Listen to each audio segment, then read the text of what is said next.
Let's go back to an earlier story and clashes in the U.S. state of Wisconsin following the police shooting of a black man. Jaweed Kaleem is a reporter at LA Times and joins us now from Kenosha, where that shooting took place.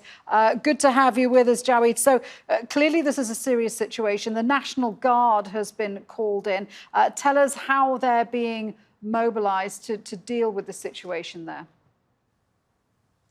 Thanks for having me. Yes, this is there's been 2 nights of protests so far, and there will be a likely 3rd night tonight. There's a curfew of 8 p.m., and there's about 125 people from the National Guard here in Kenosha.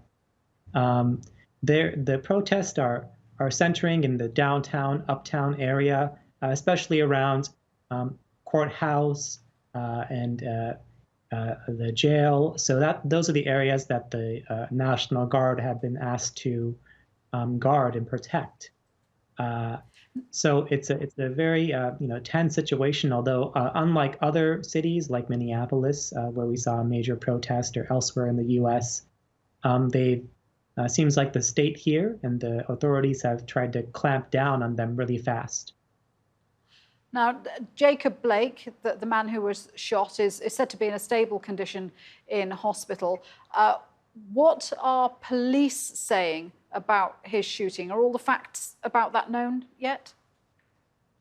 The police have not given a lot of information about the shooting. There was a phone call to police about a domestic dispute, and the police won't say many more details about what that was about, but that's why they were in the area, and that relates to how they found or encountered Jacob Blake.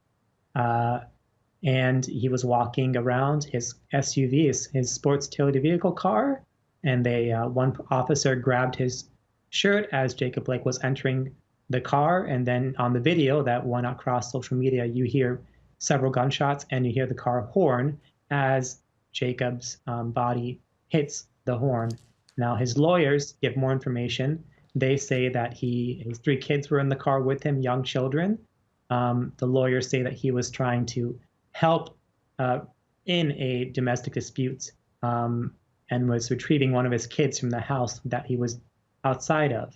And his lawyers also say that he is now in the hospital and paralyzed from the waist down. So there's more information coming right now from his family and his lawyers than the police.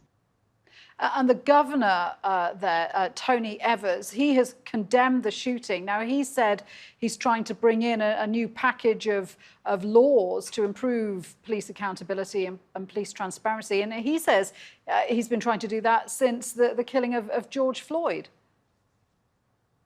Yes, he did say that, and he spoke in very strong terms pretty quickly after the shooting. He said, all the details are not there. We have to await the investigation and see what we can find out about what happened.